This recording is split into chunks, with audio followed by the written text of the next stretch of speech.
where some dealers get it wrong is you do have to have a spokesperson for your brand. It can maybe be one person, maybe be two people, but what I'm trying to work with my managers on and what I'm trying to demonstrate is, you can grow something on your own. You can put your name, image, and likeness out there. And so if we can build our store's brand pages around one individual, maybe a service manager and a technician, and they're doing tech tips or something, every day or whenever it is, that the customers are going to want to come there and service their car because they feel like they have a connection. And that's what social media does.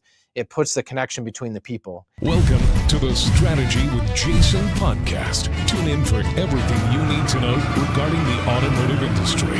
Here's your host, Jason Harris. Hey, what's going on, Podcast Nation? It is Jason Harris here, and thank you for joining me on another episode of the Golden Wrench Podcast, where I get to talk to anybody and everybody I want to talk to when it comes to fixed ops. And I got a cool guest today. I do. I'm excited about getting into some of our topics. We've talked a little bit about this backstage, and there's some timely and great topics. But hey, we can't do cool content like this without our sponsors. And here's a quick message from our sponsor. For years, I've been saying that you have to process your way to profitability, and no one knows that better than the folks at Repair 360. You all know how important it is to have a fast, streamlined used car reconditioning process. Remember, time kills profit. Getting a used car frontline ready in less time while providing transparent communication between departments is what Repair 360 is all about. With Repair 360's automated used car recon manager, you will drive recon times down while giving sales the visibility they need to stop complaining. Oh, no, I'm just kidding. I'm just kidding about that part. Anyways, you have to check out their website at repair360.com and see how they can revolutionize your reconditioning process. All right, guys. Like I said, I got a great guest today. I have the one, I've been told, the oh-so-famous Austin Conroy with me. Austin, what's up, man? How you doing? Yeah, thanks for having me on, Jason. Is that okay? Was that intro okay? Did I do? Yeah, I mean, there's fake accounts now out there of me, so I would say yes, the one and only. This is the real deal right here. You are the one and only dealer plate guy. That's you. That's you. Did you hear that, guy? You got the dealer plate guy on the show today. Look at that. Yeah. Guilty of charge. Yeah. You have to tell me, how did that start? Like, how did the dealer plate guy start? Yeah, so it goes back a little ways. Our dealer group really wants to lean into social media and, lean into that presence. And so we actually had kind of an online beef with Russ Flips Whips a long time ago with Bob Roman Toyota. Yeah. Ended up, he actually showed up to the dealership and we're like, hey, well, since you're here, would you train our guys? And he was, awesome to be able to do that. And then we were actually going to have him come out to a Schaumburg Honda store that we had, which is the world's largest Honda store. Mm-hmm. And they were doing a grand opening. And so I said, you know what, I would love to start my own account so that when I'm with Russ again, I can create a video with him and actually post it on my own account. And so that's how it started. It was like mid-September of last year. And the thing grew legs really quick. And my third video, skit that I did went viral. And, since then it's just been a second job that I never wanted. A second job that you never wanted, right? And this is in addition to your daily job of working fixed ops. Now, actually, you know what? Before I that is actually where I want to start. That's what I want to do. I want to, I like kicking off these podcasts with a little origin story. Because I'm just fundamentally fascinated. I don't believe anybody just wakes up one day and goes, yeah, fixed ops. That's where I want to go build a career. So let's start there, Austin. I'm super curious. How in the world did you get started in this crazy little world we call the automotive industry? Yeah, so you'll be fascinated by, I think, two parts of the story. One, how did I get into it? And then the other one is, how did I get into fixed ops? Because like a good car dealer employee, I started in sales. Everyone starts in sales. You never stop selling cars, no matter what role you're in. If you're a good dealer employee. And so, I went to college and played on a golf team with Trey Rohrman, and his grandfather just happened to own and start the Rohrman Auto Group. And so after I'd graduated, Trey every year kept saying, come work for me, come work for me, come work with me. Long story short, he finally broke me down, as any good car salesman does. And I started selling cars, and, my journey, quickly took off. As what I love about the car business is if you get in and perform and you're entrepreneurial in any way and you're with a good group, they will find other positions for you and elevate. And so about 3 years into the business, I was a finance manager, had been a finance manager for about a year, did not love it. I loved roles that are a little bit more team concept, a little bit more leadership. And so I actually went to bed a finance manager and I woke up a service manager. That's how I got into fixed ops. That must have been some bender, man. Go in one night, come out the next as another. I love it. That's absolutely something awesome. that's crazier is I am not a car guy. So this is the crazier part. I'm not a car guy. I had never written a repair order in my life. If you asked me to put a car on a lift, I wouldn't be able to do it at that point. Still probably a little uneasy doing it, but yeah, so it's been a wild ride. That's kind of how, a lot of things in my life happen, I feel like, is, I just like being thrown into situations and figure it out. So perfect for the car business. Perfect for the car business. But you know what, actually, and I'm glad that you said that, and then that you're willing to kind of admit that too, right? Because, I think sometimes people are afraid of saying just, hey, I wasn't really like, this wasn't my thing, but I kind of got into it, right? And because you know what? Just because you're a technician does not mean you're necessarily, or just because you're a mechanic doesn't necessarily mean you're going to be good in the fixed ops side, right? I mean, look, we do call it the service department, keyword being service, right? If you don't have that, I guess, that intent to want to serve others as just kind of a natural part of being inside of you, I'm not saying you can't be a service manager. You just more than likely won't flourish nearly as much. So it doesn't surprise me that you're not necessarily a car guy, but I'm going to assume that you're definitely a people person. Would I be? Yeah. Yeah. So my, my jobs growing up, I actually worked at country clubs. And so I'm a big golfer, and like my family couldn't afford to be members at the country club. So I thought, what's the next best thing is I'll work at one and I'll get the free golf. And so, through that, I learned so much about customer service. I mean, I had managers there that, at the country club, your pencil had to be facing the correct way, and the country club's name had to be facing out. The towels have to be perfectly in there. The tees have to be stocked. All the members have bag storage where they store their golf clubs. And so I had up to 650 numbers memorized at any given time where that member's clubs were, because if they show up, you got to know very quickly where the clubs are to get them. So, it was kind of some of those attention to detail, customer service. I mean, there are things that went wrong. People had very high expectations at the country club that I worked at. And so those were all principles I look back on in my life and was like, okay, like, you're right. I'm not a car guy, but I know how to serve people. And it was something that I was trained to do. And so it's kind of just a natural outpouring of that. No, and that makes sense. Look, I've met a lot of people. In fact, actually, I've hired a lot of people from some hospitality type industry, either be in hotels or country clubs. 100% makes sense. Bartenders, waitresses. I've hired, and they flourished. They flourished in that because, again, like it doesn't matter how good of a salesperson you are. It doesn't matter necessarily how good of a manager where you can actually manage, all these different arms and stuff like that.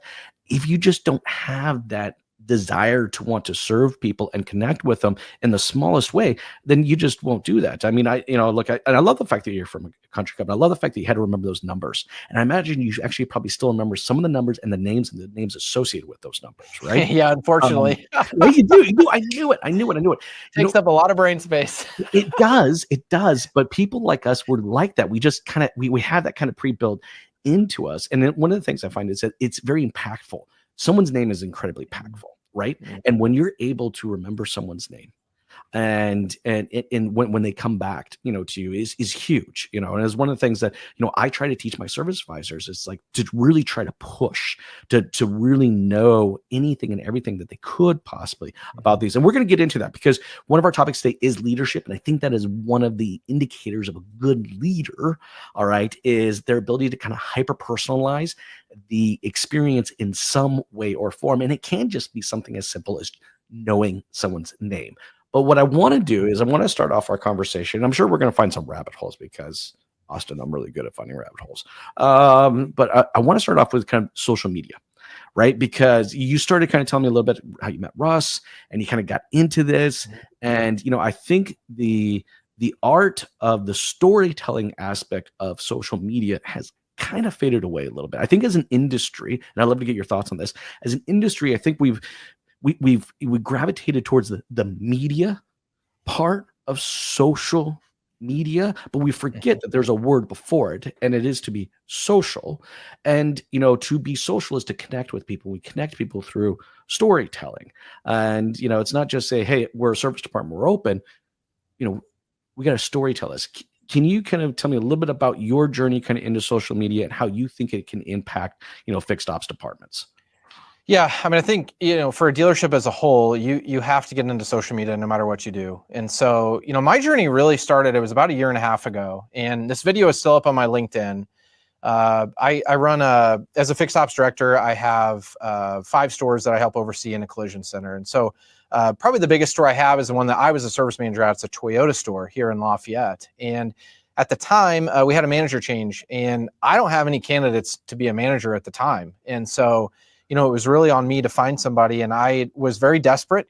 I'm like, you know what? I don't want to make the wrong hire, so I'm going to sit in this seat for as long as it takes. And I'm just sitting there, and the Toyota store from the sales side had started this TikTok channel. And so I did a couple skits, and I thought, what if we shot an MTV Cribs style video? Because this dealership is really nice. And there's a play area, there's saltwater fish tanks, it's 60,000 square feet. Oh my gosh, I remember this. I remember seeing this now. Sorry, go ahead. Yeah, and so I did this MTV Cribs video, and I got 13 resumes from this video. I mean, at the time, I had done nothing on social media. This was literally I am so desperate that I'm willing to do whatever it takes.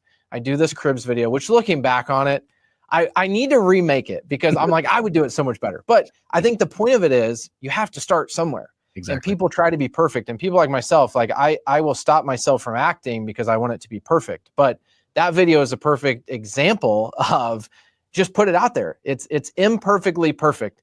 I got 13 resumes off of it. People still talk about it to this day. That was really my start, I would say, in social media. Now, fast forward, we've done a lot since then. Fast forward to like last year in September, when I really started to grow, I guess, my own personal brand on social media. And this is where a lot of people get it wrong, and I think that, Russ has been such a great mentor to me. And if I give him credit for everything I say, which I will, but I'm just going to do it once and say, I give Russ credit for, all the tips that he gave me. So then I don't have to say it the rest of the podcast. But, one of the things that he said that stuck with me so much is social media, you have to give more than you receive. And so you see a lot of these dealerships out there that are saying, oh, buy this car, buy this car, buy this car, buy this car, do this. We have this sale. We have this. People are not going to follow that account. They don't care. But if someone's saying, hey, here's the best way to buy a car. Hey, here's actually how long you need to change your oil. Hey, here are the other services that are recommended that you need to buy. Hey, here's an extended warranty. Here's how to get it to cover your repair. Like, if you're providing value, that's one way to value is educate. The other way to value would be like skits, which I've really kind of found my niche with some of the funny comedy skits. Eventually I'm going to make them a little bit more educational. But what's really happened for me as a result of that is I'm able to connect with people on that level. And now it opens up so many platforms for me for when I do have a role to hire for. I'm not advertising all the time. Hey, I need a service advisor. I need a technician. I need this. Like, I have only done that maybe once. Sure. Since I've had the account, but I'm waiting for that right moment to where I can advertise that role. And I've naturally had people reaching out to me. Hey, what are you doing with this? Hey, how would you handle this? Hey, my owners are saying this to me. What do I do? What's your take on gross profit and all these different things? So that's the avenue that social media opens up. But a lot of dealers get it wrong because they don't give, information and try to be educational and establish that relationship with the customers. It's more just, hey, buy this car for me, or come check out this deal, or we're doing this March Madness sale. Well, it is. I mean, and to be honest with you, it comes back from long years of this weekend only, today, we are having the hugest sale. It just comes from people harnessing their inner McMahon voices and just wanting to just yell at the top of the voice at someone. But that's not what social media is. To your point, right? You said that, like, social media is not yelling at someone. It is engaging with someone, having a conversation with them. And to be able to engage with them, you need to give them value, right? And you nailed it on the head. We see value, guys. If you're out there watching, listening right now, that if you connect to any brand, or you follow a brand, or you're following someone online right now, hopefully me, it is because they are providing you value. And the value usually comes between what Austin was just talking about. That's education, or entertainment. And if you're really lucky, like how Austin, he actually is able to combine them into what I call edutainment. Austin, I think, no, seriously, I watched your funny ones, and I still find education in the funny ones. And I'll tell you why I find education in them is because as a consumer, I think it sets the stage of the type of individual that I'm going to be dealing with when I come in, the type of experience that I have. Like the fact that you guys have made fun of some things that customers think are kind of funny, or even the industry thinks is kind of funny, right? Like that does connect with me about it. I'm getting an education as far as like what kind of experience I could expect from you. Have you find consumers giving you kind of that same kind of feedback? Like, I thought this was turned out that way. So my motto is making fun of an industry I'm trying to change. And I just put that out there one day, and then I'm like, oh shoot, like how am I trying to change it? But you wouldn't believe, when I make fun of situations, how people message me and they're like, man, these could be advisors, customers, service managers, whoever, that fixed ops directors that have been in the business for 30 years that message me and go, man, I never thought it looked like that. But now that I see your video and like actually seeing it for myself, that's terrible. Why do we ask the customers to pull their car in? Why do we have the entire shop take a lunch break at one point? And, for me, it's like, man, I'm just making fun of this because, it's stuff that I feel like shouldn't happen. And then somehow that turns into like education. So one of my favorite ones was the video I did with the technician. A customer goes back to the shop and asks the technician to stay on his lunch break to do the oil change on his car. And it's like, I'm just making fun of, again, the fact that like, and there's some shops in our group that shut down for lunch. I feel like you've forgotten what your true purpose is, and that's serving the customer. And so a customer should be able to walk in at any given time and, be able to get their car serviced. And we shouldn't have to ask people to work overtime or skip their lunches for it. Like, just schedule it. So with all the funny skits and all the videos, there tends to be a deeper meaning behind it. But it goes back to kind of the point that I made earlier. I just wanted to reiterate.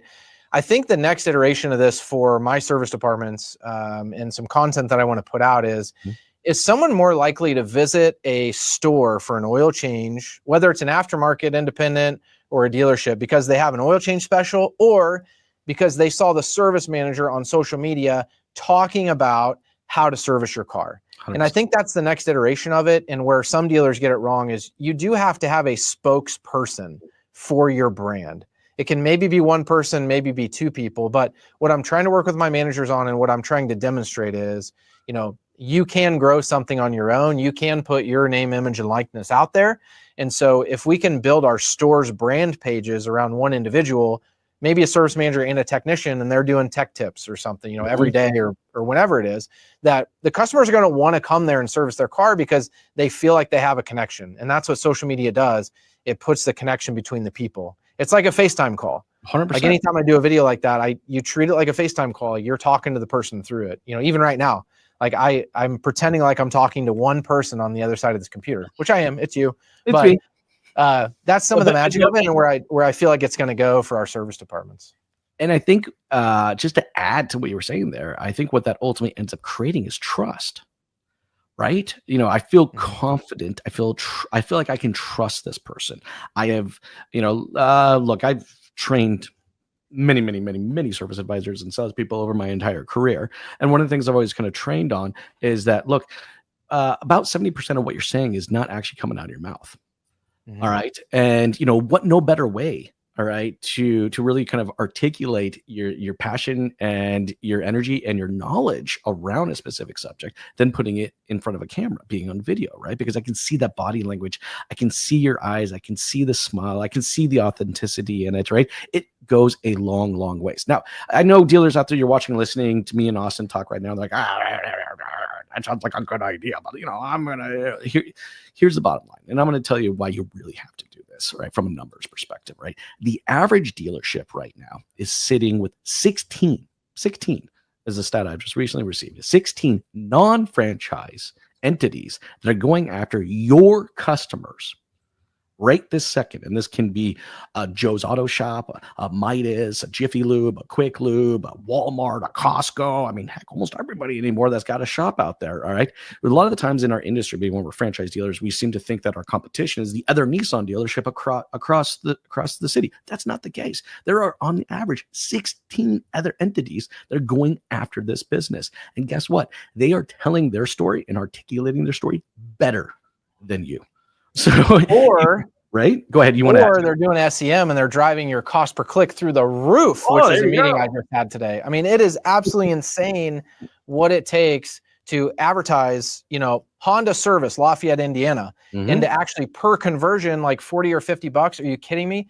I can pull out my phone for absolutely free.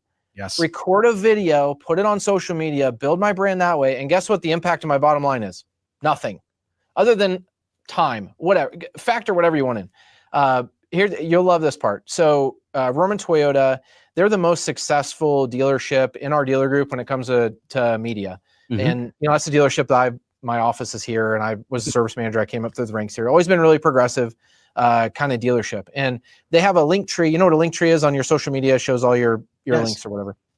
There was a month where they do a Black Friday sale, which you've probably seen if you're on TikTok or Instagram or anything.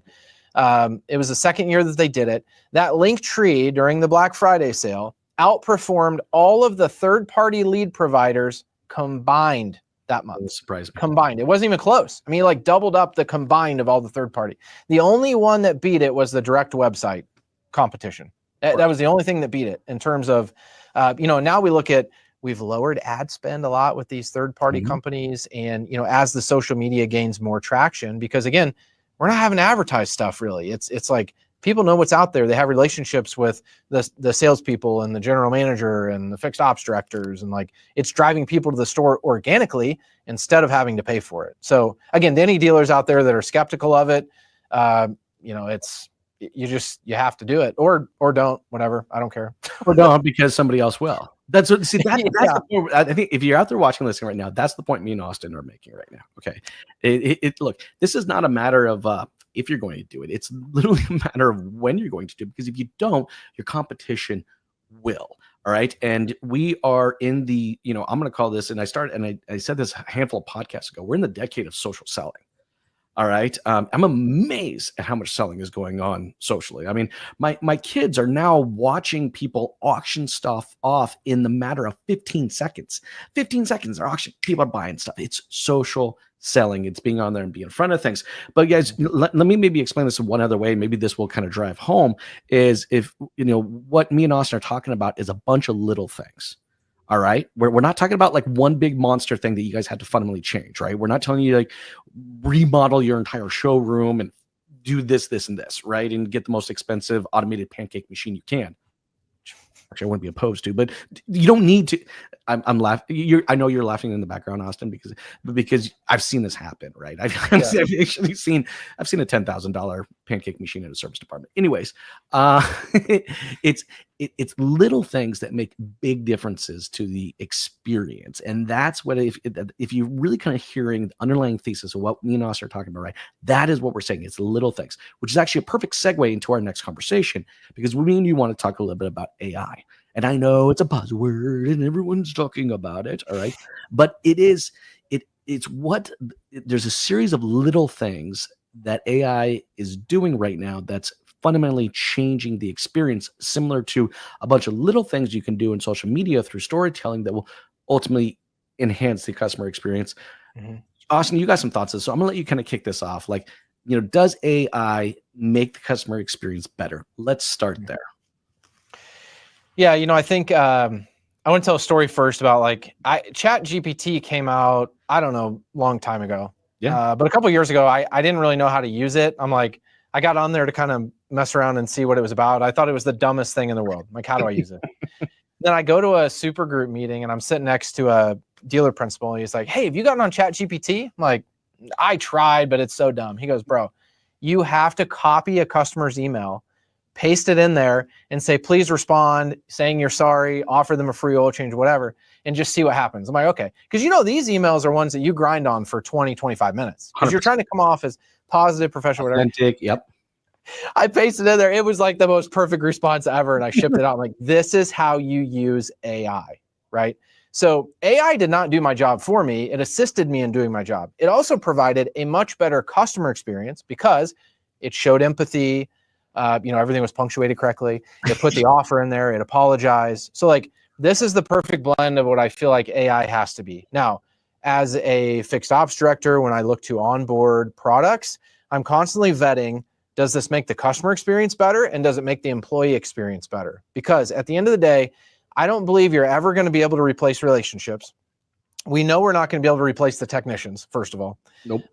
Second of all, as far as service advisors, I do know some groups that have gone to like a kiosk type AI service advisor and they ditch it. So like, I know a lot of groups that are onboarding AI technology and then they're ditching it very quickly right now because I don't think it's quite caught up to making a better customer experience and also making a better employee experience. One of the ones that gets me, and sorry if you have anybody sponsoring the show that does this, but there's a lot of voice AI programs out there that will answer your phone for you. Now, I am completely against AI, again, unless it improves something. So I begrudgingly onboarded this tool because, they promise that you'll never miss a phone call again and it can handle all these things. Well, I was getting kind of tired of it because, I have 2,000, 2,500 phone calls coming through, the departments. And I realized that only about 60% of those were actually converting to appointments. The ones that were actually appointable, only 60% of those. So I'm like, what's happening to the 40% of my customers? I'm listening to the calls.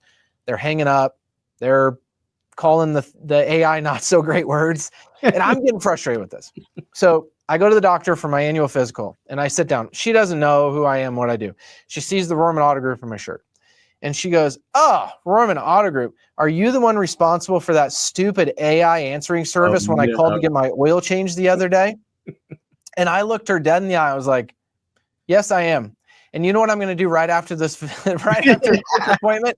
I'm going to go cancel that product because I've been wanting to cancel it for months. And I, no joke, walk back to the office, put the cancellation notice in. Well, you know what? And I want to add to that because I hear you. And you're not the first person to kind of share something similar story to me. I think in AI companies, if you're out there watching and listening to this, you need to hear this, right? Because it's super important, right? If you come at me, all right, with the intent to replace, all right, one of my people, I'm going to show you the front door as quick as humanly possible, right? Yeah. Because I do believe that there is a space, and I think all they actually is to support and to enhance the team, not replace the team, right? So I'm with you, and I think that I've seen a few other voice companies start to come out. I'm down with the voice. I do think a few years ago, man, it was rough. It was tough. Yeah. It was like, it was bad, right? Like, I mean, It still is, and it still is. But I think if you approach it from an assistant perspective, versus the replacement of it, that's wildly different, right? Because I know for a fact, like, for the most part, when people are calling to the service, there's only 3 questions we're really looking for. Like, is my car done? All right. And can I bring it in on Tuesday? You know what I mean? And then anything outside of that needs to go to a human. But that's the model. Anyways, I digress. I'll let you go ahead and continue. Sorry. Yeah, I was going to say, I think that, one of the things we're really good at in the car business, especially as we move up in the hierarchy of the dealership, is forgetting about the customer experience. So great. This AI tool assists my, employees and they don't have to answer the phone, but what does it do to my customers? And that was the case in point of the story where I always tell it about the doctor, because I had to look her in the eye. It was the first thing that she ever said to me. And it was a new doctor. So like she didn't know me. She didn't know what I did. And I had to own up to the fact that I created a terrible customer experience. And she was right there telling me about it. Yep. And that was such a powerful moment for me. Now, we do have a tool right now that we use, which is an AI tool that in the background will send emails out. It sends text messages out. And our customers have actually found favor with that because they're putting off oil changes, right? And so this really just reminds them, hey, your next service is due. Hey, you had some items that were deferred. Would you like to get that handled? Et cetera, et cetera. So that's one that I've onboarded and we've actually seen some success with. Now, does it provide me a ton of ROI from a dollar standpoint? Not really, but it does help, the customers to continue to come back in the drive. And then it also helps the employees, because they don't have to be sending out all these messages mindlessly to all these customers to try to drive people in. So again, the perfect marriage of like some of these AI tools, which I think is possible at some point. I don't want dealers to forget the customer experience and the employee experience. It tends like we lean one way and then we lean the other. 100%. But that customer experience is so important at the end of the day. Well, and I'm glad you brought that up, right? Because I've helped a lot of dealers on board, lots of different technologies over my career, right? And if you're out there watching, if you listen to me talk about stuff in the past, you talked to me how I talk about the three big pillars of anything, and that's people, process, and technology. And anytime I've ever met a department that is out of whack in some way or form, either from profitability or it's slow or leadership, it's usually one of those three things, right? It's a misalignment in the people, a misalignment in the process, and a misalignment in the technology. It's just those three things aren't gelling well together, right? So to your point, Austin, talking about the customer experience, is I think we keep talking about this, but we don't map out what that experience is first, right? Like we don't say here like this is how we in our heads, this is how we envision. Then we never tested. We just assume it's happening, right? Like, look, no vendor out there, dealers, there's no vendor out there with a magic bullet. There's no easy button to this. Okay, if somebody is approaching to you and telling you that there is an easy button, there's not, right? Best advice I can give anybody out there that's looking at getting to an AI piece of technology is map the experience, map the process that is required to execute that experience, then go to the technology company and just identify which of these processes that it will be able to assist, because no one piece of technology, and never should one piece of technology take over that big thing. But I'd love to kind of get your thoughts on that as well, Austin. Yeah, I think that, we're really good again at forgetting the customer experience. And so what I always tell our dealers is like, try to buy a car on your website. Try to call your department, to schedule a service appointment. Try to schedule a service appointment online. You will be amazed at what you see, right? Click around on your website. Be a customer.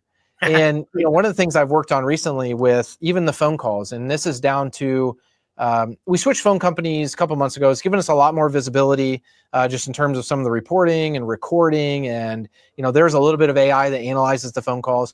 One thing, like the voicemails, when they come to your email and you just see the script, that saves so much time. Sure. But what I found was I would call into the stores, and I did this personally. I call into the stores, and our phone tree started like this. Thank you for calling Roman Auto Group. If you know your party's extension, you may dial it at any point. Press 1 for service, press 2 for sales. And I just asked myself, who calls a dealership and knows their person's extension? Let's get rid of it. And so, now the phone tree is, thank you for calling Roman Auto Group, press 1 for service, 2 for sales, 3 for parts, 4, whatever. And it's just like saving the customer that few seconds is so crucial. And so again, be a customer, shop for a car on your website, schedule an oil change. We've had multiple times where you go online to try to schedule an oil change and you're a waiter, and guess what? You can't get in for a couple days. I was like, whoa, wait a second. This is not what we want. We go down to the service manager. Hey, what happened? Oh, I changed some of the settings in the, the service appointment scheduler capacity. Why'd you do that? Right. And so again, I think it's a great check for GM, operators, general managers, dealer principals to be a customer. Don't forget that experience, because those are the people you want to attract, right? You want to attract customers. 100%. And you know what? That's a good indicator of a good leader, by the way. All right. Is that they put themselves in all people's shoes, right? I know we want to talk a little bit about leadership, and I think I want to save it for another one, because Austin, I'm pretty sure we're going to do another one of these. But I do think that's that is a good sign of a good leader, right? Is that they put themselves in the role of the customer. They put themselves in the role of the service advisor. They put themselves in the role of the technician, right? And they play that out in their head to see how this entire ecosystem that we call the dealership is fundamentally working, right? And, I will say, look, one of the things I've noticed, two things actually I will say real quick, is happy employees typically equate to happy customers. All right. Sometimes we talk a lot about the customer experience, and I am all for the customer. God, I've done hundreds of podcasts on the customer experience, but I do think, that we do need to talk a little bit about the staff experience. Right. And again, that's down to people, process, and technology. Right. Do I have the right people? Are they effectively executing the right processes? And do I have the technology to help them support the processes that they're ultimately trying to execute on? And then, guys, and I know we're getting towards the tail end of our conversation, but if you listen to this whole conversation me and Austin talked about, what you've seen is us talk a lot about a lot of little things that ultimately make big big differences. And one thing that I did at my dealership that I started, and I think anybody, if you watch my show, I've talked about this before. All right, I think every dealership needs to host a little things meeting. All right. And I love my little things meeting. It was a bi-weekly meeting that I brought my managers in. They couldn't bring me any big problems because I was safe for other meetings. All right. It was only little things that they were going to execute in a 2-week period that will fundamentally make either the staff or the customer experience that much better. And it could be something as simple like just what Austin was talking about. Just that 3 seconds of the phone message. Like, why the hell are we asking that? Nobody freaking knows it. Boom, let's get rid of it. Those little things equate to really big things. It reminds me of a story, and I'll share real quick, and then I'll get back to you here, Austin. I did something crazy, Austin. you're gonna like this. You're gonna like this one. All right, I took the coffee machine and I put it behind my service advisors. All right, Austin, I gotta be honest with you, man. I thought literally I was gonna have a riot. Like I thought people I literally thought advisors were gonna quit on me. Like they were like, how dare I add this 90-second process, all right, to their, and I challenged them to try to figure out how to make the process better. But the objective is that I didn't want a customer to make their own coffee.